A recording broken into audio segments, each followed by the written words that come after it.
Hello there, I'm Ali, and in this video I'll walk you through how you can use the 90-day sprints Notion template, and we will also go through a step-by-step guide on how you can add goals, track progress, and ultimately achieving your goals. So this is the dashboard of the 90-day sprints template. Here you can find your chart that reflects your progress toward each goal and across all areas and specific goals as well.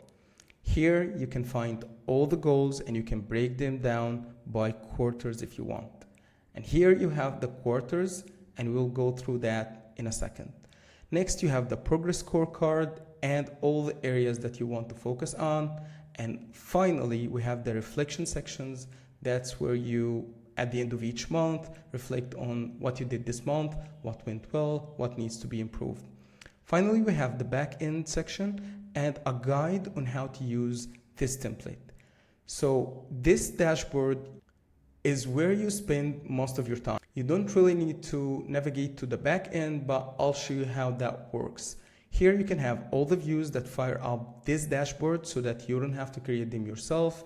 And in the back end section, we will find all the databases that power this system. We have the quarter plans, the monthly reflection, the weekly tracker, and we don't have daily actions because I personally believe that you shouldn't be tracking your actions daily in Notion, because this time is better spent doing the actions themselves, not tracking them in Notion. I don't recommend that to anybody. We have the areas and the goals as well. These databases is where everything happens, but you don't have to navigate to this section to be able to use them because they are all added in the dashboard. So everything you can find in the database is actually here on the dashboard and you can use it. Now let's see how we can use the template to actually add a goal and start tracking it and view our progress. So the way I personally recommend that you do when you use the 90-day sprints is to start from the quarters, because in quarters you can connect everything together in just one step. Let's see how this works. Right now we're in quarter 3, so let's open that. In the quarter 3, you can define the areas that you want to focus on. For me personally, I'd like to focus on personal and health and also financial related goals. I recommend to keep them 3 to 5 areas maximum. The lower, the better, of course, because you will be able to focus more on your actions. But let's go with these 3 areas. And for the goals, here you can add the goals for these areas without actually having to add them from the goals. For example, right now, let's use an example that I want to run half a marathon. So let's write down run half a marathon. And let's click new. It will automatically add this goal to quarter 3.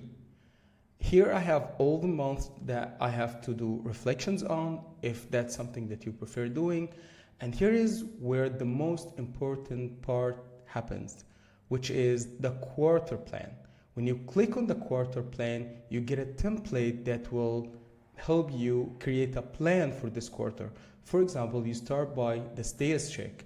Where you at right now, like why you want to start focusing on these goals during this period, and what's your plan for this quarter. In this case, we will change that to quarter 3, and we will change everything to quarter 3, and that's because it's not dynamic. You have to change it, but you only have 4 quarters, so that's not a problem.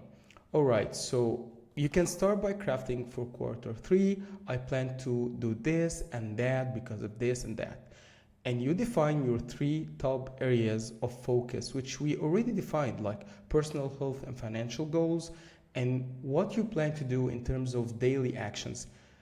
These are the actions that you plan to commit to doing every day to make 1% progress daily towards achieving your goals. And this is important because here we have, by the end of quarter 3, I hope to achieve this and that. Why this is important? Because you really don't want to focus too much on the outcome. You want to focus all your actions and energy on the progress you're making every step of the way, instead of focusing too much on the outcome, which might leave you frustrated or disappointed if you achieved 80% of a goal. while instead achieving 80% of a goal is still freaking awesome. So you should celebrate that. So that's why I recommend you plan what you're hoping to achieve instead of what you are achieving. It's not black or white. It's actually the gray area in between that counts. So when you finish writing down your plan for this quarter, now let's start the action. You can navigate to the goal you just created by clicking on it here and start planning your goals individually. And don't worry, you will find them here in the dashboard. And if you switch to quarter 3, you will get a more curated view of your goals for this quarter. Let's open this one. And the first thing I'd like to do is to change the icon to make it something more relevant and to use the same color I use for the area. For example, in the health area, I use green. So let's focus on choosing green, and maybe person running would be more fit to running half a marathon. Here is where you summarize the goal. Like, I plan to run 5K weekly for 13 weeks. This is part of my training plan towards being able to run a full marathon. All right. So next we will choose the area, which is health. And our initial progress is currently 0 because let's assume that I haven't ran any kilometers. And my current is also 0. And my goal would be 65 kilometers because 5K by 13 is 65. Here you can see the status is not started because I haven't really made any progress toward this goal. But as I'm updating my current number, you will see that the progress will start reflecting. Like, for example, when we run 20 kilometers, it will tell you, all right, you need to work harder. Let's say we did 40, you got this, and let's say 60, and we are achieved. If you ran more, let's assume that you ran 80 kilometers, you overachieved. You get this message like you overachieved, and it reflects your progress of 132, which is great. I hope you can do that for all of your goals. All right, so next you have the most important part of setting your goals, which is to answer these 3 questions. Why this is important, how you plan to achieve this goal, and how you plan to track it. I recommend that you personally write down your own answers for these questions to be more involved, like you'll be more invested when you do that. And this will help you stay mindful towards your plan, the importance of achieving this goal, and how you are planning to track it. But to help you, and maybe you want some inspiration of why this goal might be important, maybe you need help setting the plan, I added 3 prompts that you can use immediately to get like inspiration, to get, like if you feel stuck, it can help you. So you can just copy this and click on Ask AI and paste it and just click enter. And it will think for a while and then it will, let's see, the reasons. All right, it says here that this is important because it will improve my physical health and overall fitness level. It will build mental resilience and discipline through consistent training. This is actually a very good reason, and it will set a positive example for others.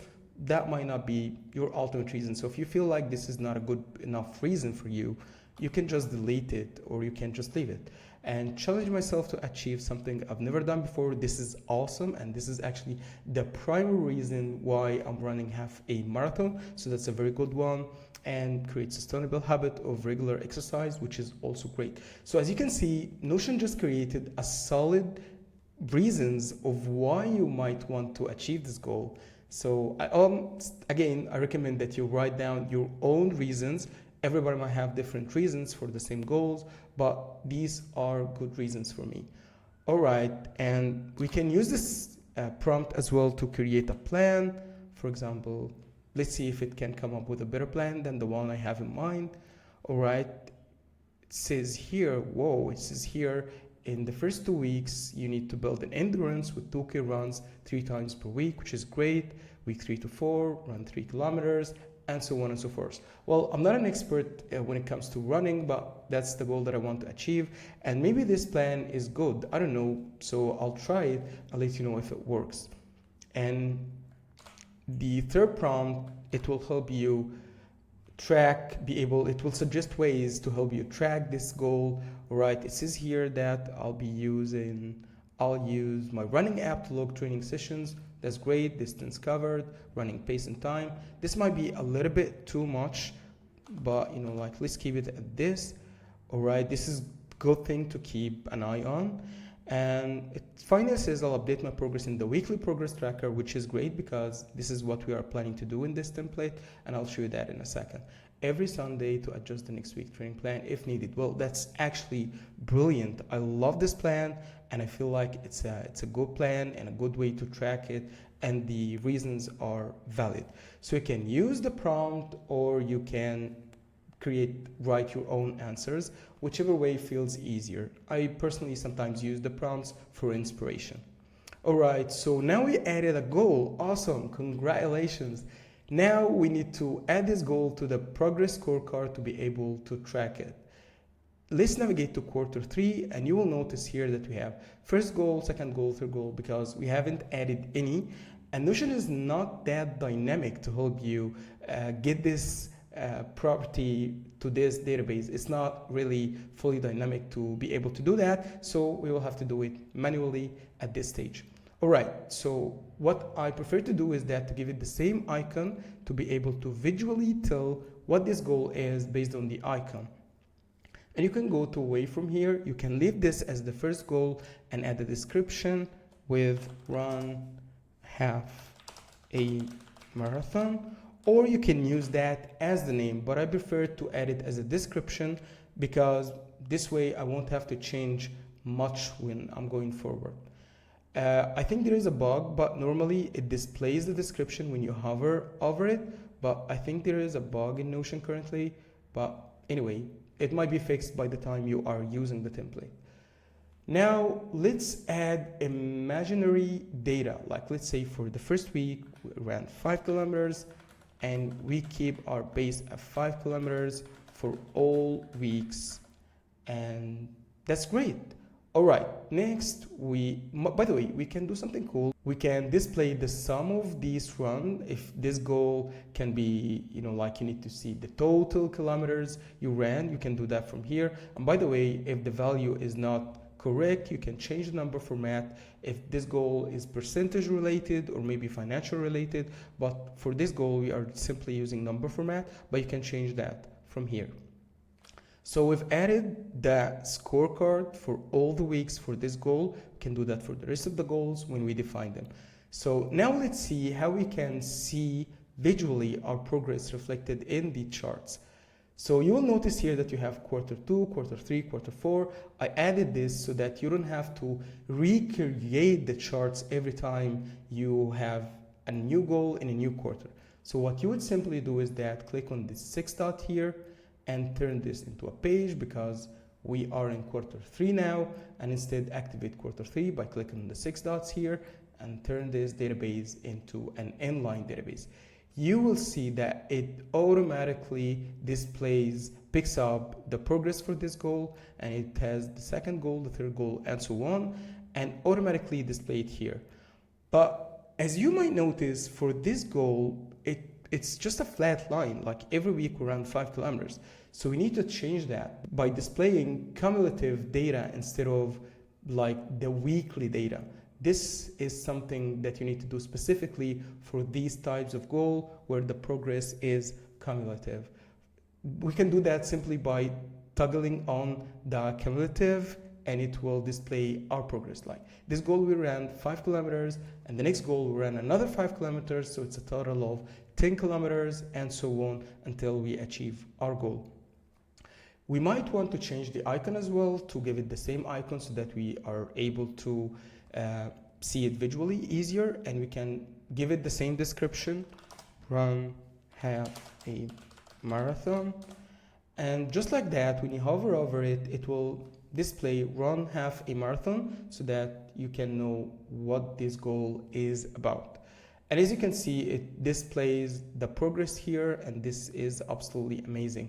Finally, don't forget to update your current value because this one is not dynamically updated as well. So we need to do that manually every week. And this is a good way of, like doing double actions to confirm it. So let's say 65, and congratulations, we've achieved this goal. We can view the goals progress here by clicking on the filter and change to the active quarter. Right now, the active quarter is quarter 1. We can click on quarter 3 and uncheck quarter 1, and it will display the progress for this goal here. And the same is true for the areas. We can just click on which is the active quarter, and it will display the goals for this quarter, like its health 100%. So this is how you can update the dashboard to reflect all your progress across all the charts and everything. The final piece would be the reflection area. This area is good for those who would like to journal, or maybe you did some new experiment this month and you want to, like be able to remember your learnings. So let's say we're currently in June. Let's open June, and you will see here we have a template for the monthly reflection. You can do this your way, or you can use this template to make it easy for you. This is how I do this for when I'm reflecting or journaling monthly, and that's why I prefer journaling monthly, by the way, because it gives you more room. It gives you more room to reflect holistically. So this is an overview. In this month, I did that, this, and that, and here's my scorecard for each area and some notes on why I made this progress. Because, for example, you might be going to the gym and you're trying to lose weight, but you notice that you are not losing the weight you were hoping for because you were gaining muscle. This is an important nuance that you can add as a note. And here's what you learned this month, like what I learned this month. Like, here's insight number 1, number 2, and number 3. And I highly recommend that each month you reflect on your progress and you try to extract 3 insights that will help you achieve more in the upcoming month, and maybe you can share them with others as well. And finally, you plan the looking ahead. In the next month, I plan to do this and that. So this is everything in 90-day sprint. I hope this system helps you achieve more goals 90 days at a time. Please, if you're planning to use the system, don't focus too much on the outcome and instead focus on the 1% progress you can make daily. Have a good year ahead.